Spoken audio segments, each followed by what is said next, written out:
और आज आपको बता दें कि किस तरह से 5 वीर सपूतों ने अपने प्राणों की आहुति दे दी, लेकिन इस ऑपरेशन में सेना को बड़ी कामयाबी हासिल हुई है। लश्कर के टॉप कमांडर को मार गिराया है। कौन था वो खूंखार आतंकी और कैसे इस ऑपरेशन को अंजाम दिया गया?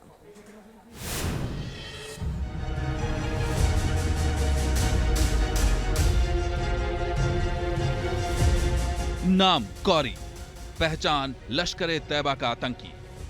राजौरी में एनकाउंटर के दौरान सेना ने लश्कर-ए-तैयबा के खूंखार आतंकी कौरी को मार गिराया है।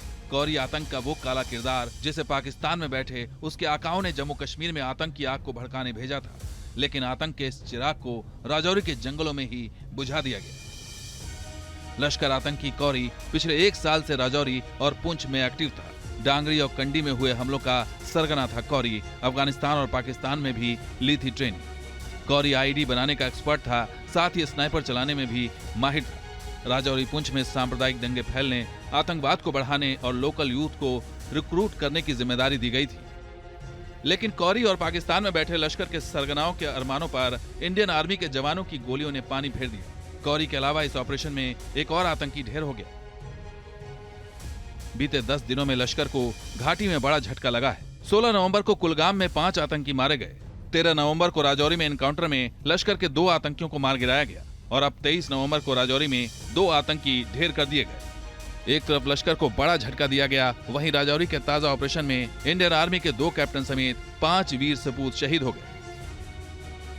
Captain Shubham Gupta, captain M B Pranjal, para trooper Sachin Laur, lance Naik Sanjay Bisht और हवलदार अब्दुल माजिद इस हमले में शहीद हुए। बड़ी दुख के साथ हमें कहना पड़ता है कि हमारे 4-5 जो देश के जवान गए, तो हमें इनका बहुत ही दुख है। मैं इस जड़ की तरफ जानना चाहता हूँ कि राजौरी आते कहाँ से हैं, किस रास्ते आते हैं, इनको लेता कौन है। वो गली जो है वो बंद करना चाहिए जहाँ से ये अंदर आते हैं।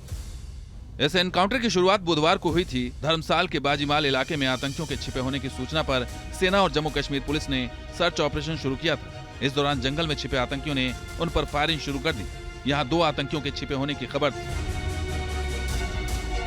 दरअसल पुंछ राजौरी का इलाका आतंकियों के लिए इस वक्त हॉट बेड बन गया है, क्योंकि ऊंचाई वाले इलाकों में बर्फ पड़ने की वजह से आतंकी जम्मू में काफी एक्टिव हो गए हैं। लेकिन इंडियन आर्मी ने एक बार फिर तय कर लिया है कि जो भी आतंकी सरहद पार आएगा उसका अंजाम यही होगा।